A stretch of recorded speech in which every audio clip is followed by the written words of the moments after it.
Thank you for listening to this PodcastOne Sportsnet production, available on Apple Podcasts and PodcastOne. The following program is a PodcastOne.com production. He started in a small town in Texas. Worked his ass off to become one of the most famous wrestlers of all time. We're going to take care of business tonight, and that's the bottom line. And now he's dominating the world of on-demand audio. And he's doing it for the working man. This is a damn good outlet for me to spew the bullshit off my brain. Yeah! This is the Steve Austin Show. Unleashed.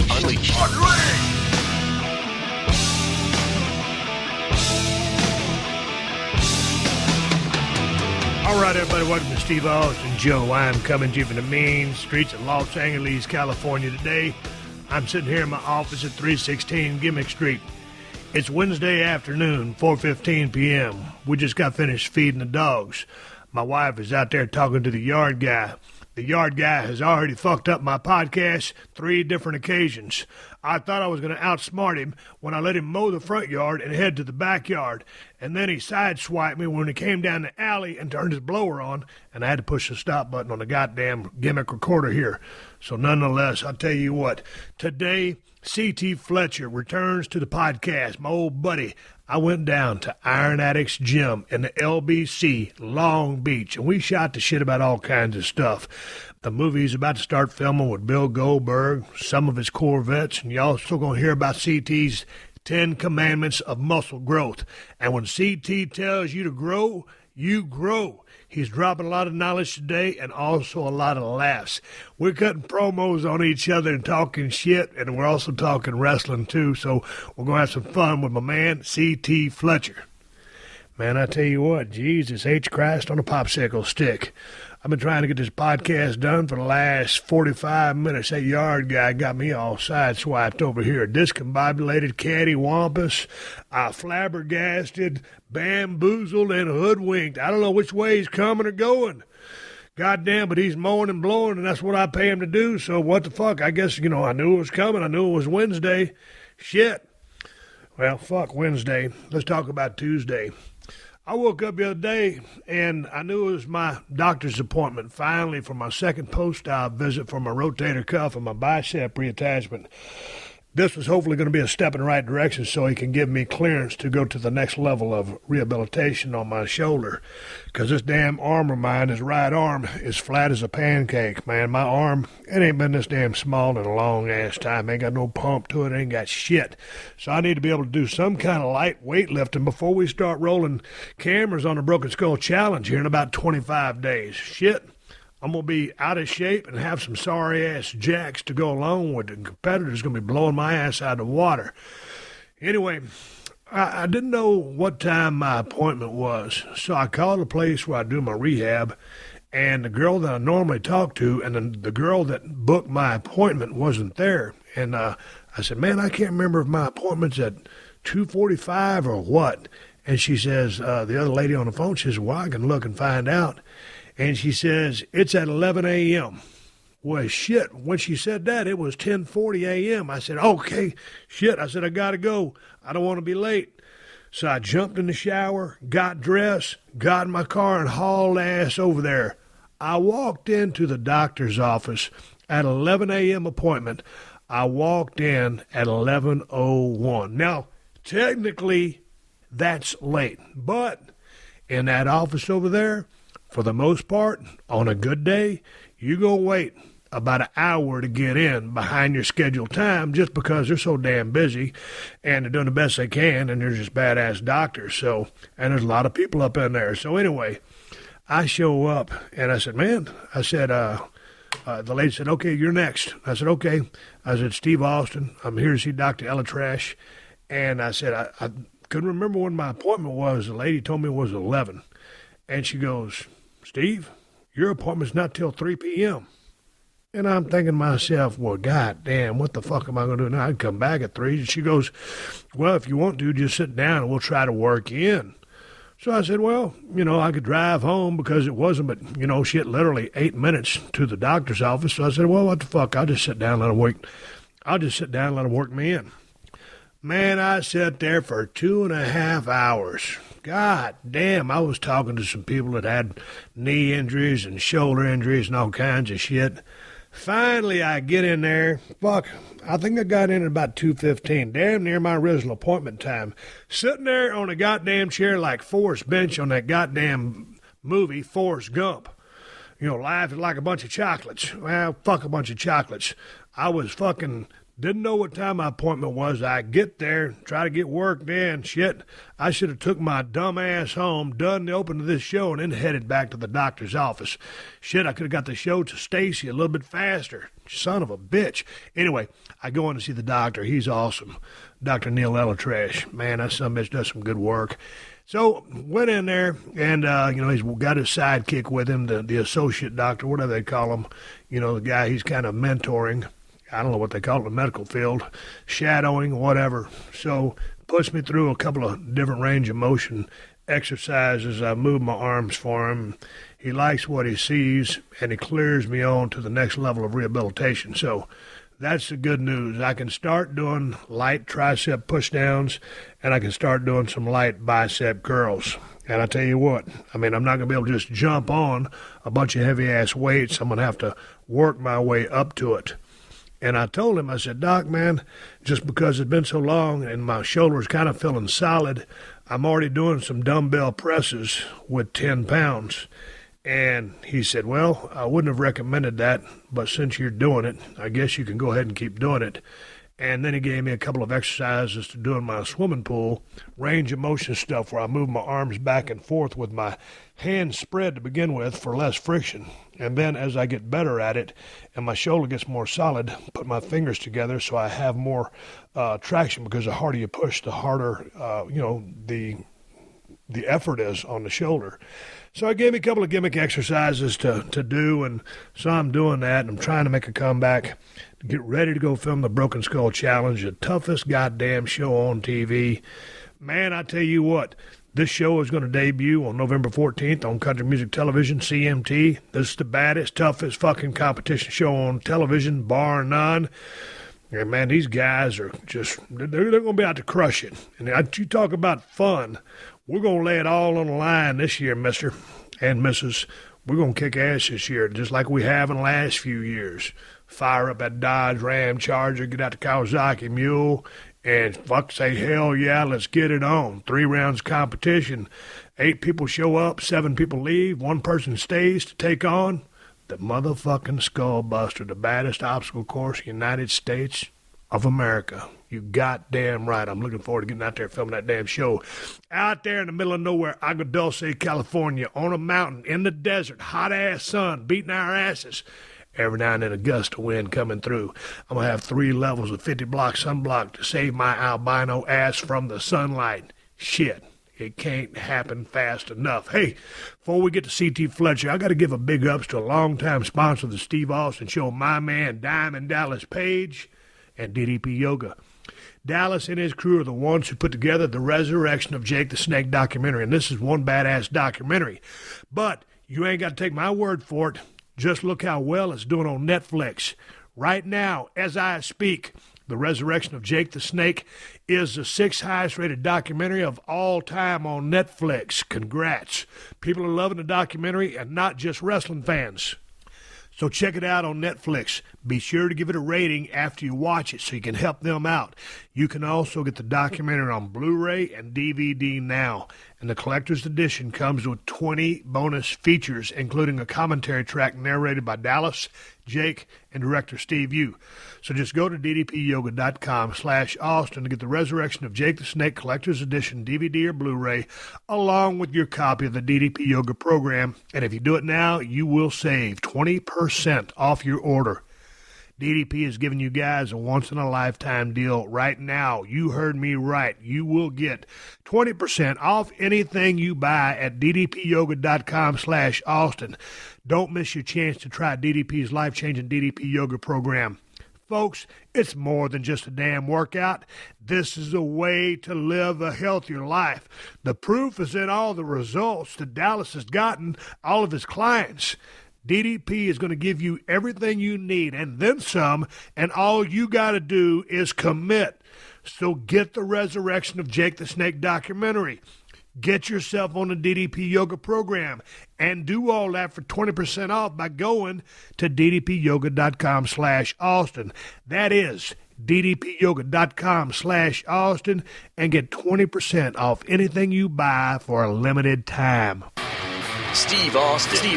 Unleashed. Oh, I'm coming over to Iron Addicts and put my foot knee deep off in your ass. I said, damn, I thought Stone Cold. Well, goddamn, you won't ever answer your phone? That's a shit. And I know the one and only C.T. Fletcher not scared of my white ass. Well, shit, I'm already rolling sound because with the interest like that, well, I'm talking with C.T. Fletcher. I'm an Iron Addicts gym in the LBC, Long Beach. If you don't live in Los Angeles, C.T., you look like $1 million. How you feeling? About 50 cents. I got an old car. I just shine that motherfucker up sometime and try to make this turd look polished. But other than that, you know how it is. When you get past, well, you might not know how it is. You still ain't. Well, tell me how it is, because I always ask when I pass up some of the boys that have been in the business longer than me, because they put their body through the same shit I did, just, falling down on the mat, traveling down the road, all that bullshit. But you've been clanging all these damn weights for all these years. You 56? 57. 57? Yes, sir. 57 Chevy's a badass son of a bitch. Yeah, it is. But let's talk about you. How you feeling? How's your joints and shit? Because you lost weight since the last time I seen you. You look terrific. I have. I'm I got this movie thing coming out with your boy. Now, which one of my boys you talking about? Goldberg. Bill Goldberg. Be starring in Bauer, and I understand that Goldberg and myself is going to have a fight scene, and I can't be looking all fat and sloppy because they're going to definitely be talking shit. So I got to look in some kind of shape, so that's what I'm trying to do. It's just trying to make the over 50 crowd not look so goddamn bad. So let me ask you something. All of a sudden, somebody throws you a script, and so whatever your character's name is going to be in the movie, I don't want any spoilers out there, but they give you a script. Can somebody write lines and words for the one and only C.T. Fletcher, who has gained worldwide notoriety over the wisdom and 411 and all the bullshit that you got on your Twitter? That you have on your YouTube account? Yeah, well, Stone Cold, what they did, I talked to the producer, I talked to Bill, and they both said, we're going to give you these lines, but we want you to C.T. Fletcherize them. So they give it to me, they give it to me, but I can say it, my way. So I think we'll have a pretty good time that way. Okay, let me ask you a question. Is this movie going to be a PG movie or R movie? Because that's going to dictate how you're able to make those lines C.T. Fletcher friendly. Well, it may start out PG, but I guarantee you, as Stone Cold would say, I guarantee you, by the end of the movie, that motherfucker have an R, might even have an X on it. Who knows? Now, you didn't call Bill up. Now, what's this thing about? Is it about Bauer? Is he a cop or somebody, or a detective? All I think I'm at liberty to say is that Bill is a badass and gonna be fucking up a shitload of extras, including my fucking self, in this movie. Well, my question was, since Bill asked you to be in the movie, I want to make sure I'm cool with the crowd here. You didn't say, hey, well, okay, Bill, I'll do it, but you got to write me in a sex scene. No. Let's call it a love scene. Yeah. Because all of a sudden, now you're a movie star. Is this going to be the first movie you've been in? No, I did about 5 real low-budget movies. Dude, I've done my share of low-budget movies. How low you talking? I've done my share of those.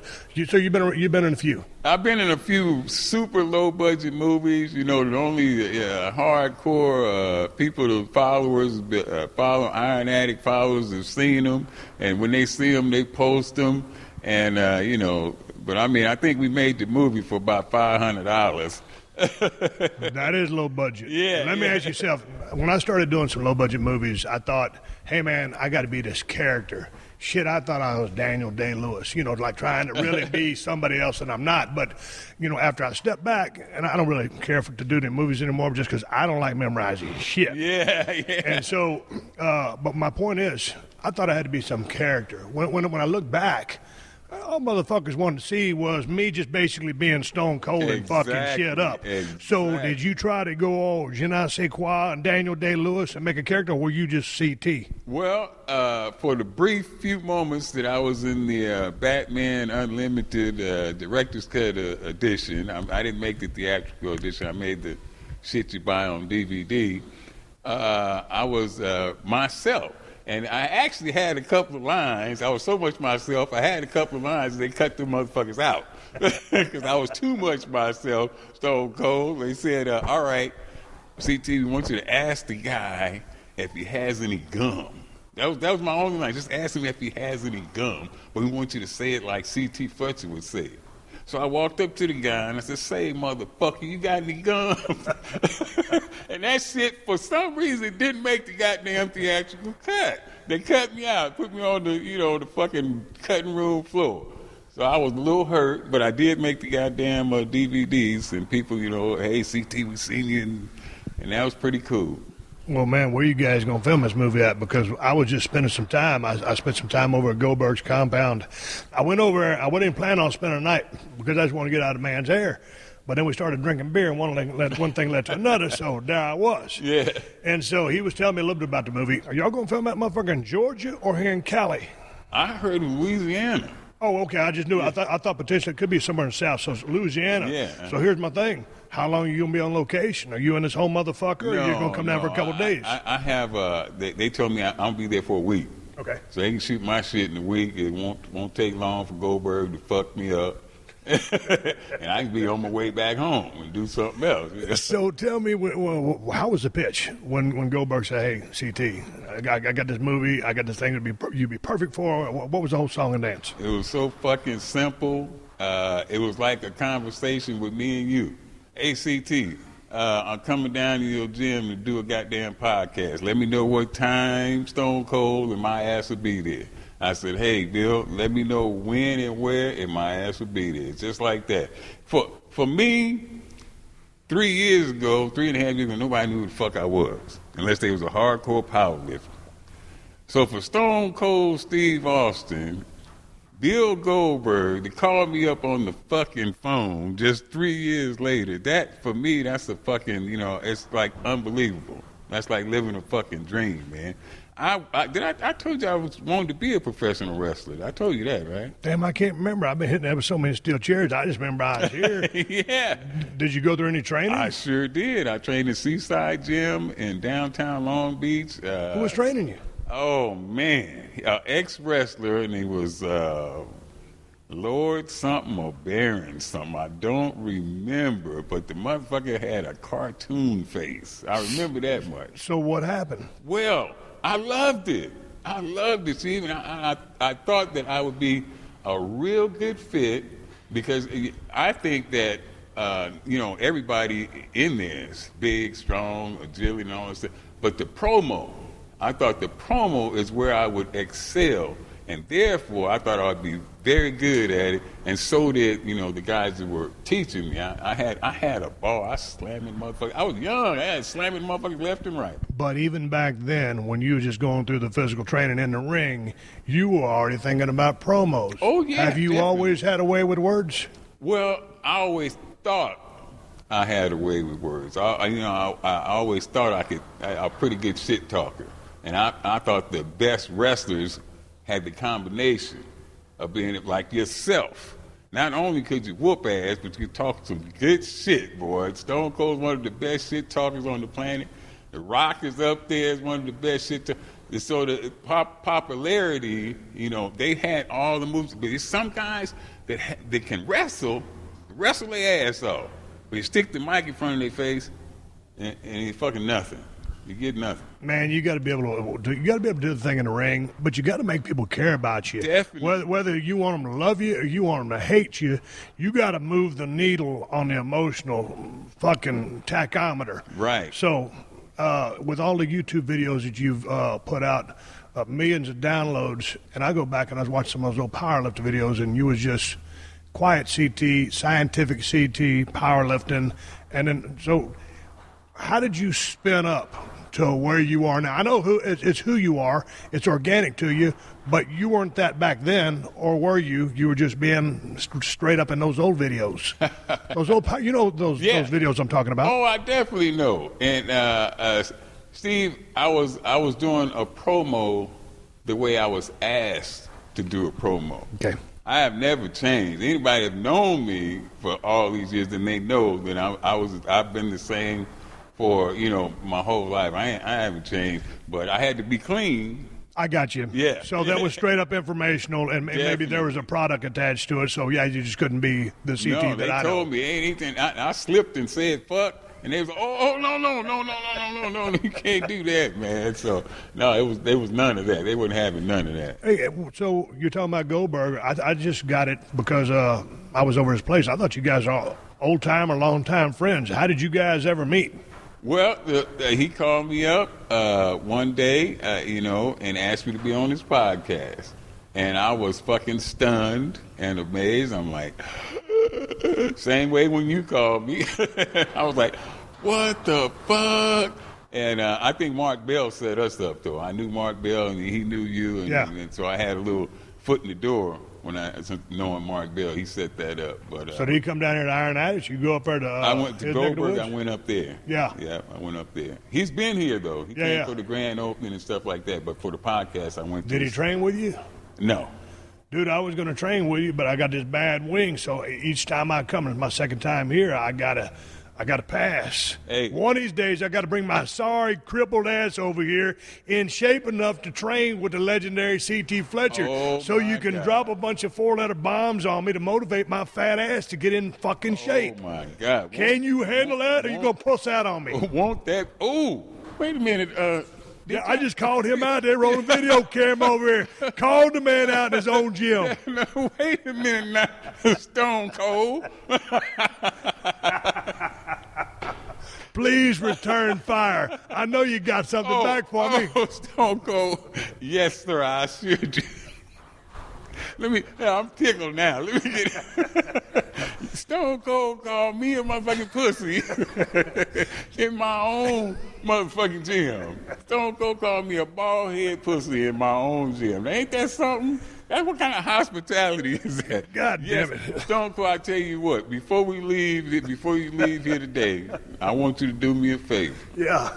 All right. Now, Stone Cold told me he's going to whoop my ass and shit if I didn't do the interview. So, you see, I did the motherfucker, all right? He punked me and shit. Then just called me a pussy in my own gym. All right. Stone Cold Steve Austin, I'm laying down a challenge. I want to do a promo, unfucking edited, raw, no holds barred promo with Steve Austin. You heard it. I'm challenging you to a fucking wrestling promo. Your shit. You come in my gym, tell me all about my shit. I'm gonna go in your world, challenge you to a fucking promo. The best promo man in the business, Steve Austin, the Rattlesnake, Stone Cold Steve Austin versus the fucking Superman from Compton.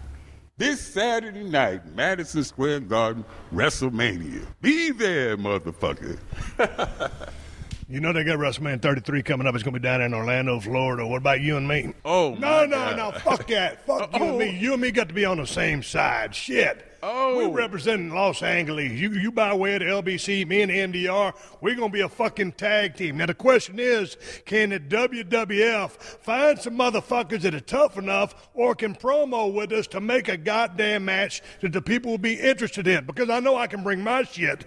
I know you can bring your shit, but now you got to look at it. Got the brand split going on. Got the SmackDown Live. You got Raw Live. And they said they got a motherfucking deep roster. Do they have two motherfuckers that are bad enough to take on CT Fletcher, Superman of Compton, and Stone Cold Steve Austin, the motherfucking Texas Rattlesnake, inside a steel motherfucking cage?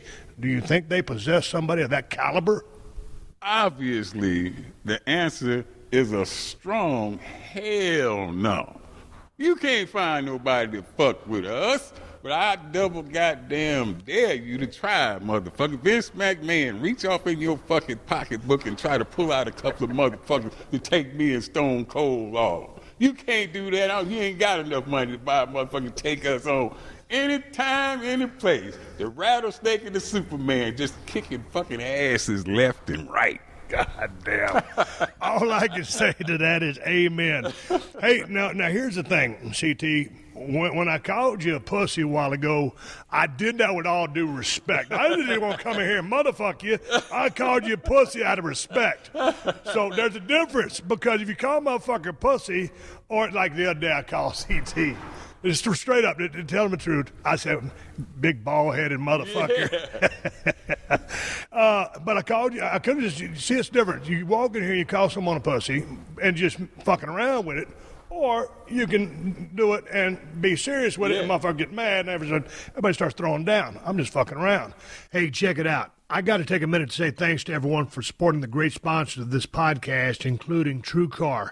If you're looking to buy a new or a used car, then you need to check out TrueCar.com and the TrueCar app. I bet you didn't know that you can use TrueCar to help you buy a used car, too. It ain't just for new car purchases. There are over 500,000 pre-owned vehicles available from TrueCar certified dealers nationwide, and there are over 11,000 TrueCar certified dealers.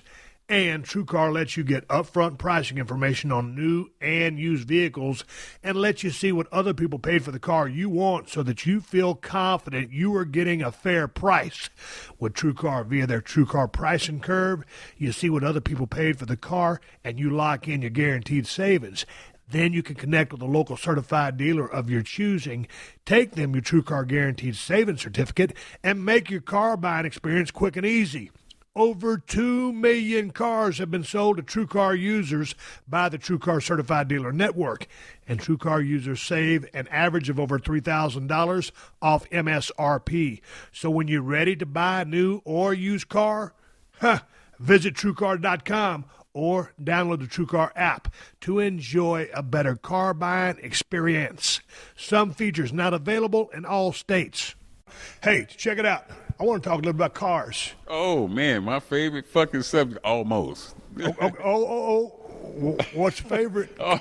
We'll save that for another time? Yes. Okay, I'm with you. Yes. I'll tell you about my 3 favorite smells. Let's talk a little about automobiles, because I took some pictures of automobiles out there in the parking lot, and I'm wondering if all these illustrious cars are yours. I'm sure that 90% of them are. See, that's why I ain't got no damn money. I spend it all on cars. Okay, now tell me about this. You got a black Corvette, and is that a candy apple red Corvette? Yes. Man, that's candy apple like a motherfucker. That thing is beautiful. The black one, is that a 71? It is. Very good. And the burgundy is a 56? The burgundy. I mean, the candy apple red? 62. The 62. Yeah. I'm wrong on that one. I got one of them right. Dude, tell me about the 71 Vet. What's the motor? It's a 426 tri-carb. Not a 426, not 7? You know I'm fucked up. Steve. Look at this motherfucker. Now I'm going to call him a pussy, and now I got to correct him on what motor he got in his car. And correct me on my shit, a 427 tri-carb. You're exactly right, Steve motherfucking Austin. Hey, where'd you find this car at? I bought that from a guy in Texas. And he owned it for over 35 years. He bought it brand new, and then he put the MoFo kit on it. He babied it his whole life. And, man, when I seen it, I just fucking had to have it, man. I had to have it. So how long you had it? Oh, man, I only had, 3 years, man? That's all? Do you drive it much? No. I don't drive none of them much. Why, just because you don't want nobody to open up and go crash into them, hit it with the door, or what? I drive them, when I'm in town. But my greatest pleasure, I get the greatest pleasure from them for walking out in the parking lot and just being able to say, this is my shit. I have been so broke that everywhere I went, I had to fucking walk. So when I said I get 2 nickels, I'm going to buy me a goddamn car. And then, I got a couple nickels and I just went crazy. And now I got a parking lot full of them motherfuckers. So you got some badass cars out there, but if you had to name your dream car, maybe something that you don't have right now, your ultimate muscle car, whatever it would be, what would that one car be, or can you think of it? Oh, I definitely know. My all-time favorite car would be Mercedes-Benz Uhlenhaut Coupe. And I bet you don't know what the fuck that is, do you, Stone? I don't know what the fuck that means. What does it mean, CT? Okay, everybody knows the Gold Wing. Yeah. Okay, well, they made two of them, prototypes. They were called Uhlenhans, and they were made for racing, and at the time they made it was the fastest car in the world. They only made two of them motherfuckers, so ain't no way I'm going to ever get one, but it is, hands down, my favorite car of all time. Now, when I go to Goldberg's house, man, that guy's a numbers freak. You know, option numbers. Same with John Cena. He's a car buff. He knows his numbers. Are you like that? You know all the options and the technicalities? Well, obviously you don't know because you had a 426 Chrysler motor in your Chevy. Yeah, no, are you a numbers guy? You picky like that? No, my fucking vet got a 426 Hemi in it. No, you that is a custom motherfucker. you got me, man. You got me. No, I know. I'm not the expert that Goldberg is, and probably not seen. I never met Johnson, so I don't know. But I am a fucking car nut, man. You know, when I remember being a kid, my dad bought a '69 Dodge Charger, and that motherfucking car, I think that's when it started. I was 10 years old. Really, I liked cars before then. I can remember, as a kid, every Christmas I wanted a fucking car. That was my toy. But when he bought that '69 Dodge Charger, that really I fell in love with cars. The dashboard. I fucking studied everything. The fucking smell of the car, every fucking thing. I love it all, man. Been a muscle car freak ever since. One last question about cars. I want to get to your thing. One of these articles I read about you on a computer. Is that a '70 Chevelle? Yes, it is. 396, same motor? It's a 396, exactly. How long you had that? Year. 2 years. You should ask my daughter how long. Well, you come over. CT, hand her the microphone. You want to sell that to a brother? Oh, man. Not right now. I went over at CT. I went over to Goldberg's house, and you've seen all them cars he got over there. Yep. And I went over there, and I lowballed him on every one over there, just to fuck with him. Yeah. It was kind of a joke, so I'm fucking with you. Hey, I got on to shifting gears. Let's talk a little bit about lifting weights because you got your gym here. I saw this article, and we talked last time I was here. One of the things I do remember was about, and I watched an old video of you training with Michael Hearn, and he came over to do your workout because Mike likes to hit a body part once a week. He just hits it heavy, low reps, and he'll take his time. He's a strong motherfucker. Oh, my God. But he came over here, and y'all did some penitentiary-style arm training. Oh, my God, yes. And you swolled him up. Oh, I was feeling good that day. So I don't have, some days like today, for instance, the old arthritis and stuff get the best of the old man, and I can barely move around. But when I have my good days, I invite all them youngsters to come on over and try the old man out. Okay, well, since you're so old, I don't know if you remember this article, but you had C.T. Fletcher's 10 Commandments of muscle growth.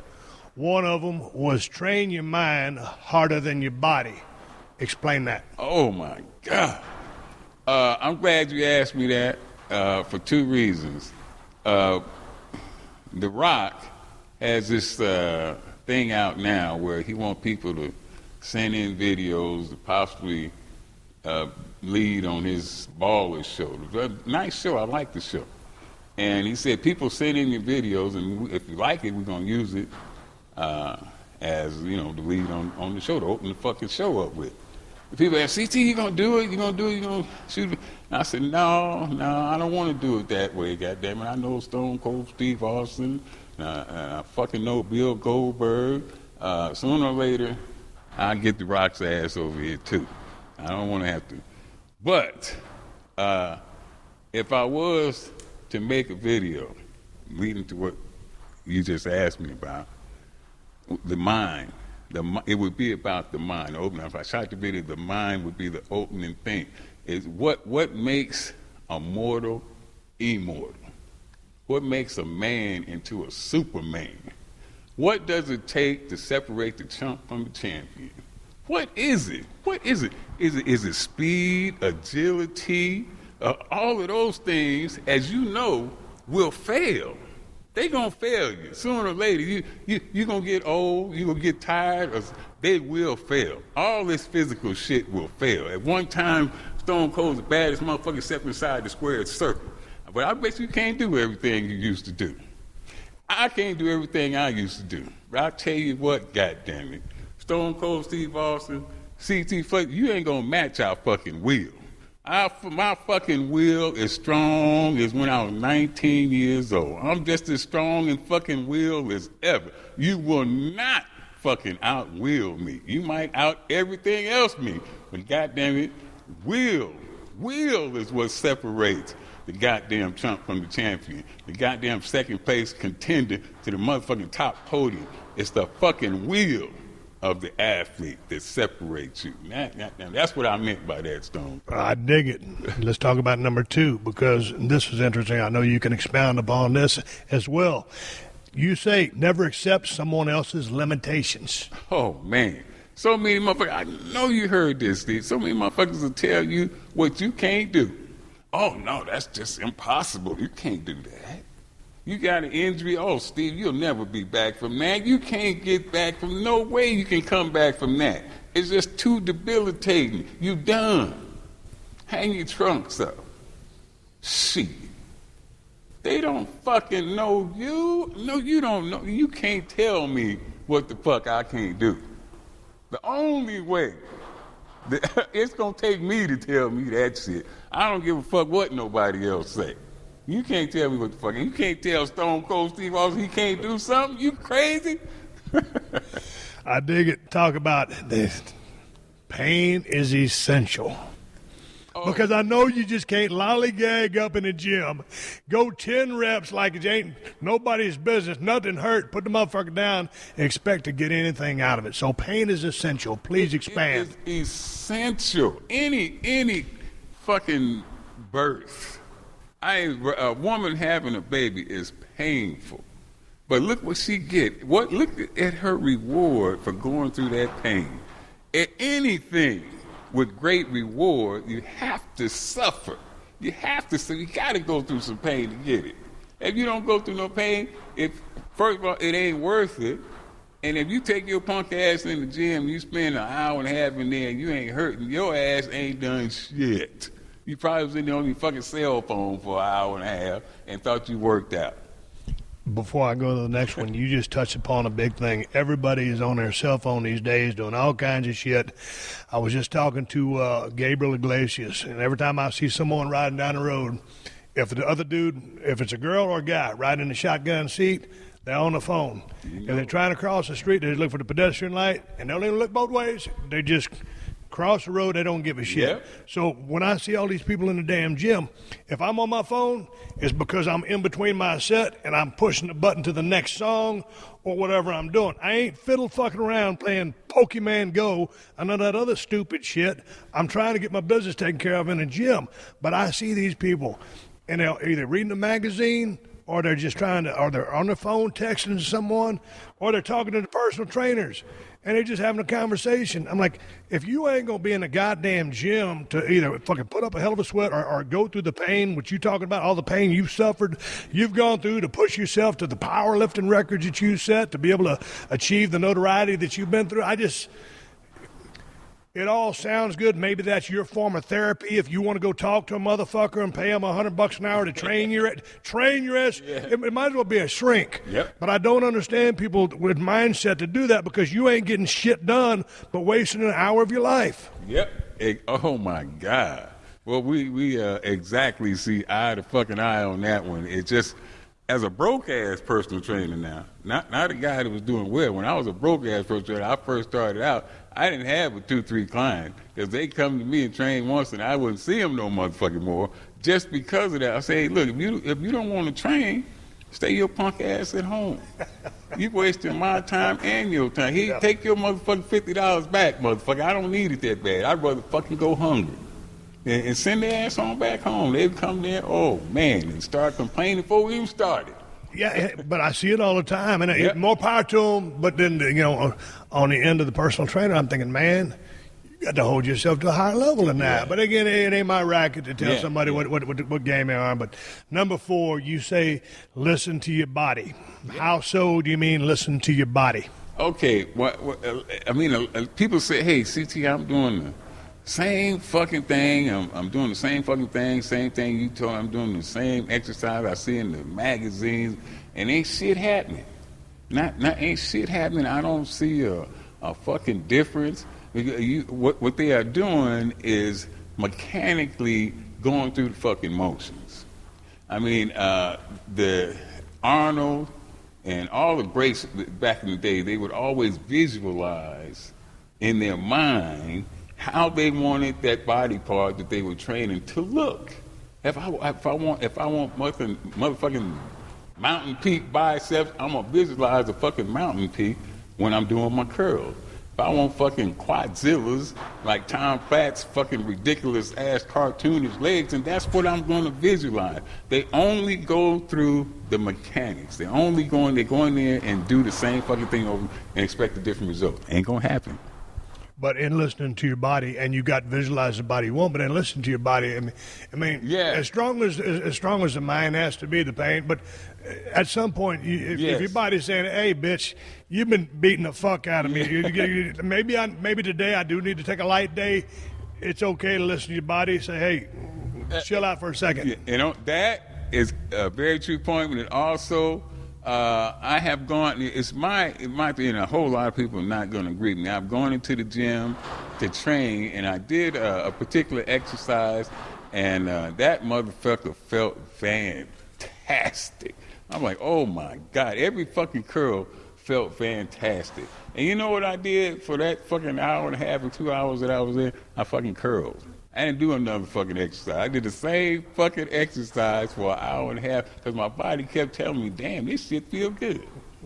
And people, I mean, nobody, I don't know anybody else who's that ignorant, but that worked for me.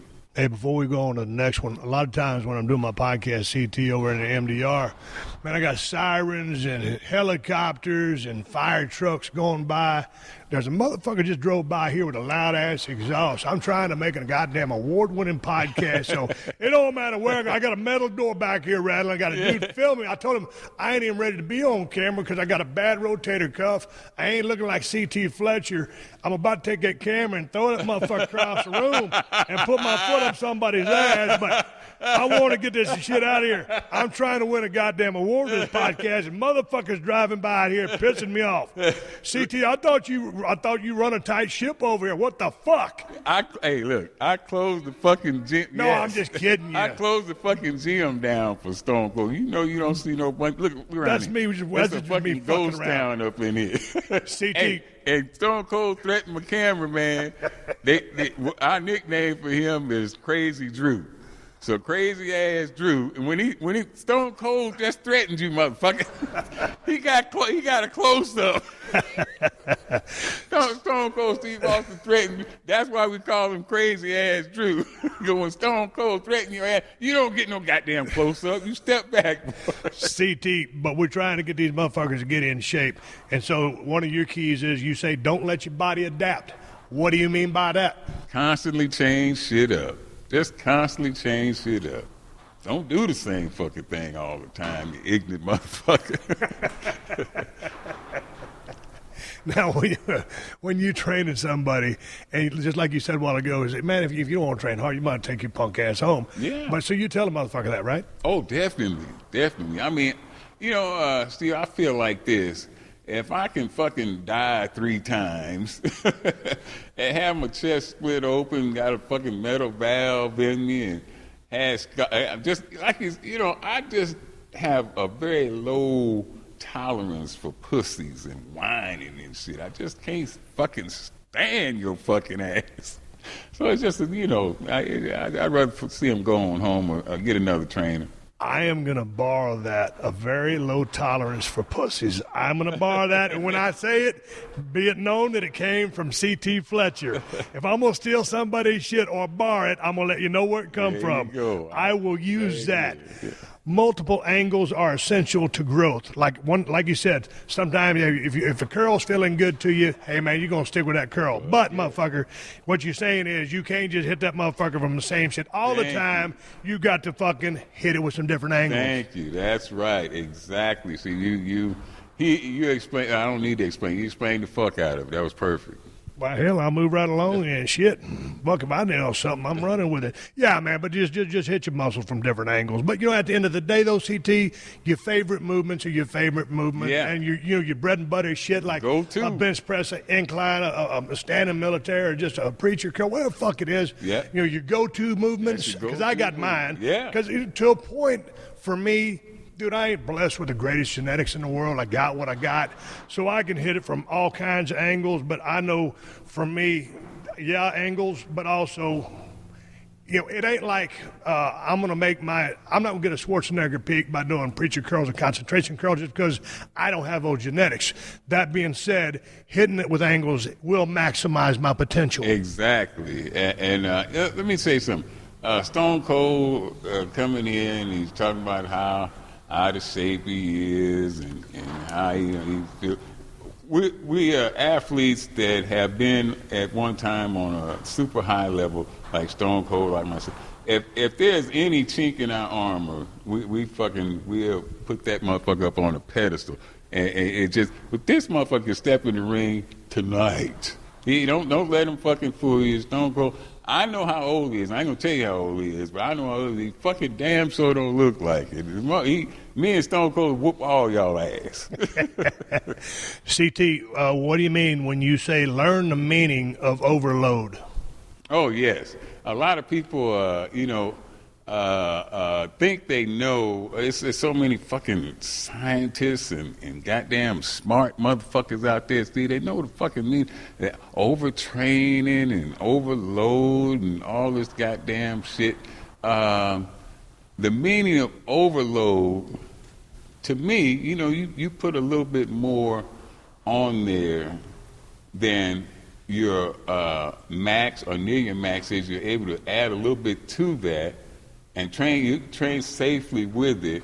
And you might do, we used to do overloads or floor presses, a lot of different exercises they don't even fucking do no more. I'm an old motherfucker. We used to do, and they tell me now that we don't do these types. I said, we had an exercise with I call them agony press, where you start in the front, press over your head, and then go back to the front. That's fucking one rep. That's one rep. I put that shit on my Instagram. Oh, so many young kids. Oh, no, you hurt yourself. You can't do that. Oh, my God, Steve. I just wanted to go out and get a whole bunch of Tampax and hand it to these motherfuckers so they could fucking shove it up in their whining ass pussy mouth. And we can't do that. We're going to hurt us. All Arnold Schwarzenegger, Franco, all of them, they did the shit. Behind the neck press was a stand. Every fucking body was doing it back when I was coming up. But now, I don't know, all of a sudden some scientists discovered, it probably ain't ever fucking worked out a day in his life, but the shit is, oh no, that's the wrong angle. That's going to hurt you. Little switching ass motherfucker. But that almost ties back into letting someone else's limitations apply to you. Yeah. Say, fuck, if it ain't, I don't feel like I'm falling under that restriction. So You do what works for you. I've been doing this shit for 30 years, and fuck y'all. Hey, fuck y'all. Hey, number 9, talk to me about become obsessed. What the fuck do you mean? You know exactly what I mean. You can probably explain it better than I am, but to be but I'm interviewing you, so you break it down. Yes, okay. Well, to be the best at any goddamn thing. I don't care if you fucking flip pancakes, wash windows, cut grass, whatever the fuck it is. If you want to be the very best at it, the best of the best, you're going to have to be obsessed with that shit. That means when you lay down at night, you're going to be dreaming about flipping fucking pancakes. You're going to be dreaming about edging the goddamn yard and washing them fucking windows. That's obsessed. When you ain't doing it, you're thinking about doing it. And if you want to be the very best at any fucking thing, Stone Cold Steve Austin, when he was fucking champion of the whole goddamn world, you had to be obsessed with that shit. I did get obsessed there for a while.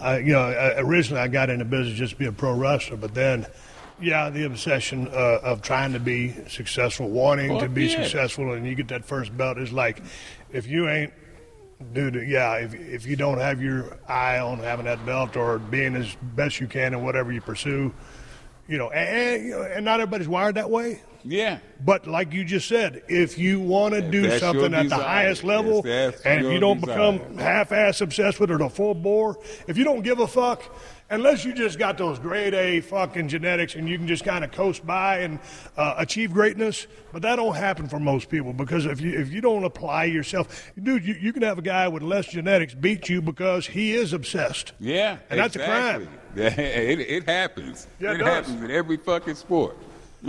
Last one on your 10 Commandments: never become satisfied. That's also one that I know that you can expound on. Satisfaction is the end of progress. If you become satisfied, I guarantee you that you will no longer make any type of progress. That's, I look good enough. You look in the fucking mirror, oh, I look perfect. I'm perfect. I don't see a flaw. I don't have room for any improvement. Motherfucker, you done. You done, and you know what else? It ain't true, motherfucker. Your sister and mama might have told you that shit, but it ain't true. Yeah. Or you might have thought in your mind's eye, I look perfect and I'm without flaws. Unless you are and you ain't, trust me. Then that's the only time that you can stop. You know, okay, once you're absolute perfection, then you can quit. And I don't know a motherfucker on the face of the earth that fits that. Then all of a sudden you start resting on your laurels, and it comes that hungry cat that is obsessed, and he ain't satisfied. He's going to pass your ass up. Exactly. You won't last long once you become perfect. Hey, one of the things I want to talk to you about, because you got a gentleman here in the gym today. I believe he's 24 years old. Yes. Built like a brick house. Big bad motherfucker. So tell me, this man, he's a strong man, he's a power lifter, but he come here to train with you, and he's going to enter a strict curl competition, of which, do you still hold the world record, or you had the record? It was 225 pounds strict curl. Explain the process, because it's back up against the wall. Exactly. It's not just the curl, it's a strict curl. And I have my own association now called the ISCA, International Strict Curl Association. It's my shit. Because I'm bringing strict curling back. And so fuck Guinness. It ain't no Guinness Book of World Record. It's a C.T. Fletcher record. You're goddamn right. It stood for 25 years, and I set the record because I wanted to show off on my girlfriend. At the time, my girlfriend was this little girl's mama, and I just wanted to show off for her. And I got in there. I said, "Baby, it's a curl contest this weekend. I want you to come down and check me out." So I went down there, and I didn't take it that seriously, and but I wanted to get the trophy, give it to her, and show her what a badass I was. So I went down there and set the record, and I didn't want to strain. I didn't want to see me all ugly in the face and frowning and shit. So I went as high as I could do it without straining. So I just went 225, and I had no idea that it was gonna last that many years. I thought somebody would break it the next day, or I didn't give a fuck, because at that time my girlfriend was there, and at that moment I was champion of the fucking world. So it didn't matter after that. After that, fuck it, I'm the champ. You know, it lasted. And Iron Baby, West African Superman, this weekend, IAG Las Vegas, Iron Baby will smash the fuck out of it. He's gonna open up with 225 pounds. So how many other people in the competition? I have no idea. We won't know that until I get there and look at the sign-up sheet, and then I'll know how many people are there. But I know, I already know who's gonna win this shit. Okay, so back in your powerlifting days, and still keeping the strict curl competition, in our minds, were you a powerlifter that was all percentage based back when you was training for a powerlifting meet? Because, I'm not guessing you're using, or are you using science, heavy fives, threes, and singles to train this young man? Or what was your method for training to set the curl record? Because, I'm going back to your penitentiary style training. Right. It's your body, and you're just in there banging. You're getting a lot of blood moving. So what's the difference between doing that and training for a single max on a strict curl? Okay. Oh, good goddamn questions. Check out the brain on this big ball motherfucker. I'm thinking I'm over here sweating so much. I'm trying to think of good questions for CT. Goddamn cameraman's getting my out of shape ass. Goddamn this motherfucker, CT. Talk to me. How you train this cat? Okay. for bench press, I train like a normal power lifter. Except in the assistance exercises. As a lot of the stuff you see me do now was what I used for my assistance exercise back then. All them fucking reps. The gauntlet was invented way back then. And I used that to help my tricep strength for my bench press. But on curling, I mean, that was my thing. I walked in the gym and didn't do shit else but curl for a year and a half. I mean, that's what when they came out and they said we got a curl contest, I said, shit. That was made for me, you know, because that was my thing. I didn't train anything special for it or anything. I competed maybe 3 times and won the world title. And each time I did it, I got a little better at it, because the only thing I had to get used to was the wall. In strict curling, there's a wall. You have to have your ass, your back, and your head up against the wall, which makes it a fucking lot harder than just freestanding without that wall. That wall, and with that rock and the sway and shit. With no rock, because it's no rock. It's completely all arms. Now tell me about it. Is this 1, 2, or 3 judge? I mean, but they got a judge. Okay. Yes, 3 judges, 1 on each side and 1 in front that'll give you the lift and down command. The head judge are the one in front to do that, and 2 on each side to watch your ass, your back, and your head. Make sure neither one loses contact with that wall. If anyone loses contact with the wall, then it's no good. They had, I seen a lot of guys say, I didn't, and that strict curl contest, but there wasn't no fucking wall. If there wasn't no wall, it ain't no fucking strict curl contest. Right. Hey, let's shift gears a little bit. Right now, you're in fantastic shape. You're always in fantastic shape, but you look like you dropped a couple of percent. And when I say drop weight, I mean fat weight. I mean, you still got the same muscles. A lot of people, if I start dieting down, I'll go down to South Texas, and one of my buddies said, God damn, man, you got skinny.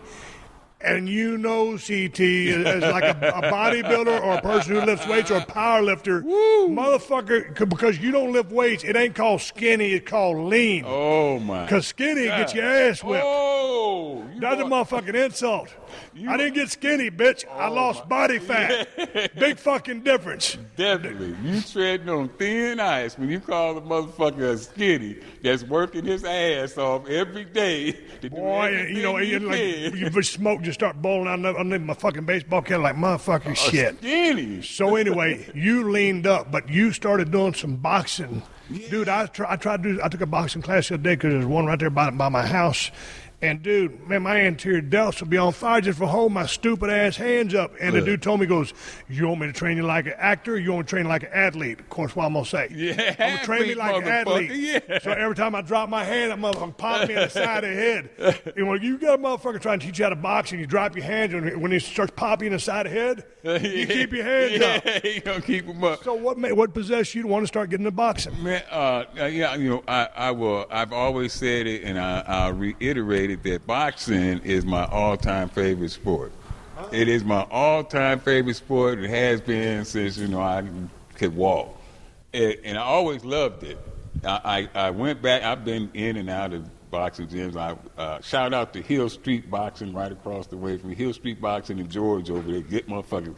Anyway, I got this call from Goldberg about the movie, and he said we're going to do a fight scene.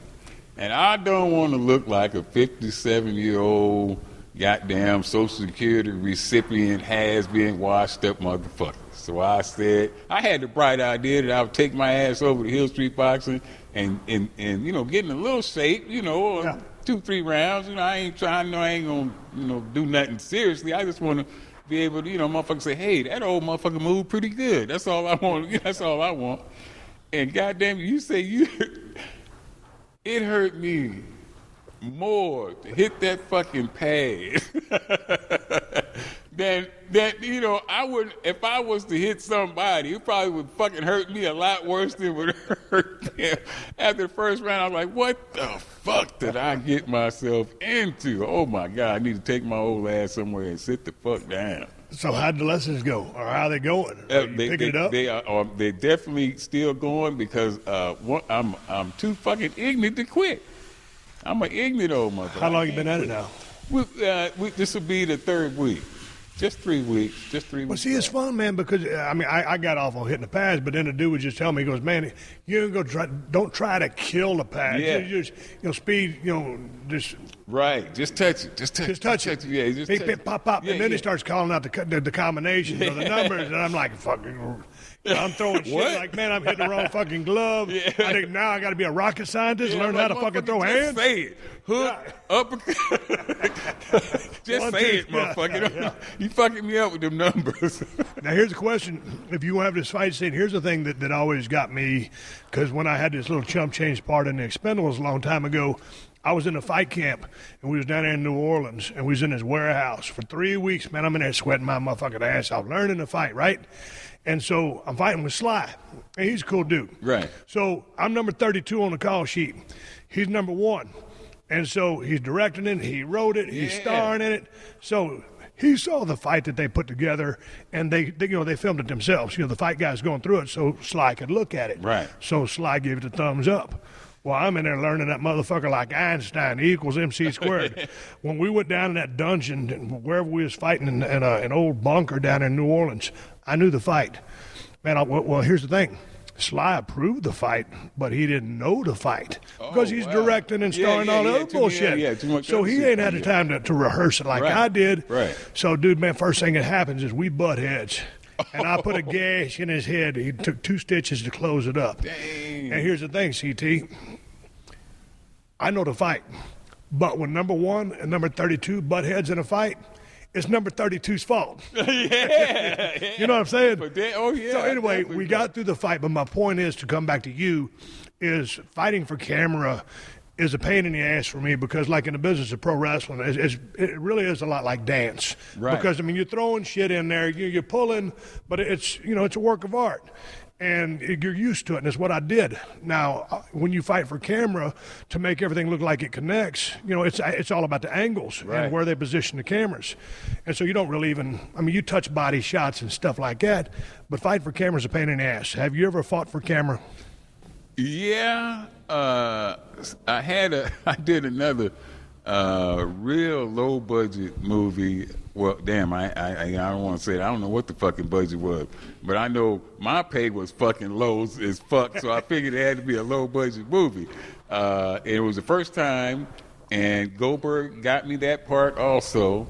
And I think it's called Enter the Fist or some shit like it's a comedy. Yeah. And I had a fight scene in there with a young guy, and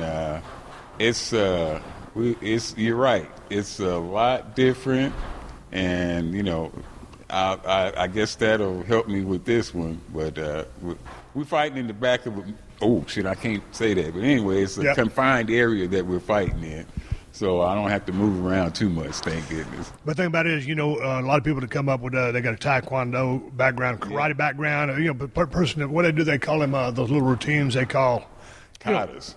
What do you call it? Yeah, a kata. Check out the brain on CT. But they already got a move set, or like a boxer. Like when you see them warming up, or the MMA guys, dude, if you got a routine or you got a kata, whatever you call it, you can halfway implement that shit, because if you can remember that, then you can duplicate what a fight scene is. Dude, coming from where I come from, I had a big right hand from pro wrestling and a stunner, which ain't gonna apply to no fucking movie. So it was really having to learn to fight for camera for me, and then because of my wrestling background, and dude, my footwork is just shits. So, like when you're fighting for camera, everything's got to be technical. So, man, I'd tell those motherfuckers in Vancouver, I said, dude, you want to shoot me high, shoot me close, waist up. We don't need to see my feet work, because you're going to kill a fight scene. So there's an art to it. I tell you what, Condemned. You remember that? CT, let's just pause just for a second here. You one of my fucking favorite goddamn movies. Tear rolling down my damn cheek right now. You remember that commercial where that Indian was watching and a person littered and a tear come down his face? I should have won a goddamn award for that movie. How I got... Fuck, I don't know who beat me for an Oscar. Best performance, best goddamn motherfucking movie. Shit. Anyway, the Condemned. There's some good fight scenes in there. Oh, But fuck yeah, it was good fight scenes. And you sold every one of them motherfuckers. Every one of them motherfuckers looked believable. Your fucking acting was outstanding. And well, I wouldn't go that far. I wouldn't go that far, but I will say, here's something that nobody knows. When those bombs blew up, those were real bombs. Damn. Those people actually, I'm kidding. What's the dude's name? Drew. Drew look at me like I'm crazy motherfucker. Drew thought, man, this motherfucker serious. Yeah. That's Bill did the shit acting right there. Yeah. I'm going to have to call Bill. I said, Bill, you might want to put me in that motherfucking movie. We're doing CT. Let's do it. Let's get Stone Cold in there. So you going to continue with the boxing lessons or what? Oh, yeah, I'm going to definitely continue with them because, besides the movie, they're a fantastic boxing and fantastic cardiovascular, and it's my fucking heart about twice as big as a normal heart anyway. I was going to ask you about that because back in the day, and we talked about this last time, but you was eating the shit out of McDonald's. Oh, yeah. You was eating the shit out of it. So then you had open heart surgery, but you died 3 times. So we told that story, but I mean, like, how's your heart hold up now? Does your heart doctor say, hey, dude, because, you can take 220 minus your age, and then there's your maximum heart rate, and then you can get a percentage to do cardio if you were so inclined to do so. Does your heart guy say, hey, CT, with respect to this, you should be cool or don't do this? I don't listen to that motherfucker Stone Cold. Okay, now listen. You can talk about these 10 commandments to getting big, but you got to listen to that MD when he's talking about your heart, don't you? Or you just don't give a fuck? I do not give a square-rooted fuck, Stone Cold, because if I listen to that motherfucker, I would stay at home. I'd be at home all the fucking time. They told me I would never lift weights again. Never. You a motherfucking lie. That's where that fucking wheel comes in. And I go in there and I see him now. I talked to the doctor who did my operation. Hey, you look fantastic. So, it's very good to see you back. I never expected to see you, up and around, walking around and stuff. 'Cause I had a fucking rough recovery. But, I hate to even go to the doctor because they fucking always got some bad news for you. I don't want to know. I just want to walk around and drop dead one fucking day. Oops. What are you doing for your training to get ready for this part? I mean, anything? Because you look great. So. Well, we doing the fucking boxing. That's the new twist. Got back in. This is the first time in 10 years I've been inside the boxing ring. We're doing the boxing and all the repetitions and all. Doing just a little bit more of everything. And I have a secret weapon that I ain't telling about. Not too much. You're gonna hear. I'm break the news right here on Stone Cold's nationwide goddamn podcast that I'm coming up with my own Iron Addicts brand supplements. I'm coming out with my own supplement. I'm testing them right now, my motherfucking self, because I won't ask nobody else to buy this shit unless I try it on myself first and the shit work. If it don't work, I ain't gonna ask somebody else to take it. I just won't do that. So I've been taking my shit. And let me make a correction. If I may be so bold, this motherfucker worldwide CT, nationwide. We not confined to the United States of America, motherfucker. We around the goddamn globe. Shit. Well, I can't get shit right today. World fucking wide. Excuse me, goddamn. What's wrong? What the fuck wrong with me? That's all right. It's your gym. It don't make a shit. Hey, have you done anything with the diet? You're blessed genetically. I just carry a drum around. That's why I'm trying to tell Drew to fucking ease up on the camera there. Give me that cigar shot from down low, okay? God damn it. Work with me here, CT. Can we bring in some professional lighters? What are you doing with the diet? You backing off the carbs? You just plowing straight forward, or you just gonna go roll in like you do? You V-frame anyway. I have for the first time, I have a diet coach and food. My oldest daughter was doing my food prep, and now I have a food prep coach. And they both keep me on track. Even because when you travel. I eat whatever the fuck they had available because I was hungry. But now I take my food with me wherever. First time, ever, because I really taken this, getting in shape. Seriously, things, there's so many of the I don't have any fans, but iron addicts out there that like to talk shit. It's all CT. Last video they see the video. Old man looking kind of slow and old now. And I don't know, maybe you need to just go sit down somewhere. Fuck y'all. I'll sit down when I get good and goddamn ready. So I ain't ready yet, motherfucker. I'm gonna show you what the fuck I can do. Just sit your punk ass down and watch me do this shit. All right, CT, before I wrap this thing up and head back to the MDR, is there any shout-outs, anything you want to plug? Because on Twitter, you're CT Fletcher, or is it CT Fletcher, it's your set motherfucker? Still, what is it? ISYMFS. What is it? CT Fletcher at IS1. Or CT Fletcher IS1. You heard him. I can't CT Fletcher, ISYMFS, which stands for Steve motherfucking said. ISYMFS. Okay, and your website is? CTFletcher.com. Go there. And I got a fucking shout out to somebody I want to shout out. Stone Cold Steve Austin. Goldberg. Two of the baddest motherfuckers ever step inside the square. Rock, where is your punk ass at? Bring your big calfed motherfucking ass on over to the Valley of the Beast. Sit your punk ass down and let's do a fucking promo together. And even better, let's work out together, motherfucker. The old man still got something for you. Rock, I'm looking for you. You may smell what he's cooking. CT, it's good talking to you. Stone Cold, as always, a pleasure and an honor. I mean, I'm so honored to have Stone Cold call me. I'm on the phone and call me a bald head motherfucker. I don't know what to do. Tickle pink, goddamn. All right, CT Fletcher, Steve Austin at the Iron Addicts Gym, baddest gym at LBC. You want to get your fat ass, sorry ass, low ass in shape? Come on down and sign up. CT Fletcher got something for your ass. All right, everybody, give me the go-home cue. It's time to wrap up his podcast and ride off in the sunset. But before I do, I want to say thank you to C.T. Fletcher for sitting down and talk with me for an hour of his time out there in Long Beach at Iron Addicts Gym. If you're local down in LBC, that's a badass gym with a badass atmosphere. And if you got C.T. Fletcher in there looming large and in charge and motivating people, I don't think you can find a better place to train. Thank you, CT. Before I give you guys all the rest of the plugs, I got to give you something to watch. I'm actually going to give you an entire YouTube channel. Check it out. It's on YouTube. It's C.T. Fletcher's Motivation, and he's got the trailer to his upcoming movie on there. The movie's called C.T. Fletcher, My Magnificent Obsession. It's C.T.'s life story, and it's coming out worldwide on September 18th.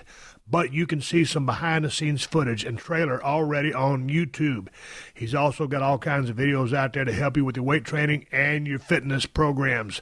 A lot of 411 and tips. C.T. Fletcher's a bad motherfucker. So check it out. C.T. Fletcher Motivation on YouTube.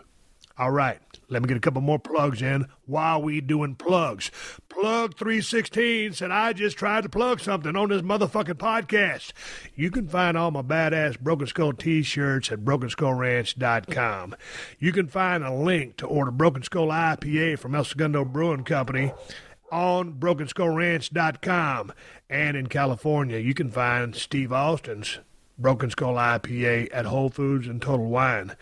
And lest I forget, the baddest fucking knife in the United States of America, the Steve Austin Cold Steel Broken Skull Knife. They make badass knives anytime, anywhere. You can find that motherfucking knife on BrokenSkullRanch.com. I think the cheapest place you can find it is on Amazon. I'll get to Amazon in a minute. But everything Steve Austin, you can find at BrokenSkullRanch.com. Hershey, stop scratching on the door. I'm trying to do the go-home here.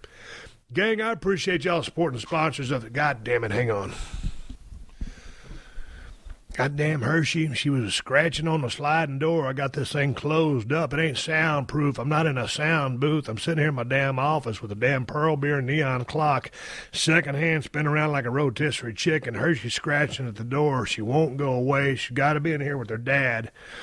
God damn it, she's sitting there licking on this scab on my right knee where I fell down moving my damn Kawasaki mule out the Broken Skull Challenge compound. Hershey, I appreciate all the medical help. If I needed help, I'd go to an urgent care. Your tongue feels like sandpaper. Anyway, back to the plugs. Everything Steve Austin. You can find it at BrokenSkullRanch.com. Gang, I appreciate y'all supporting the sponsors of the Steve Austin podcast because they're the ones that let me do this for you free twice a week. I think my sponsors are cool as shit. So thanks to ddpyoga.com.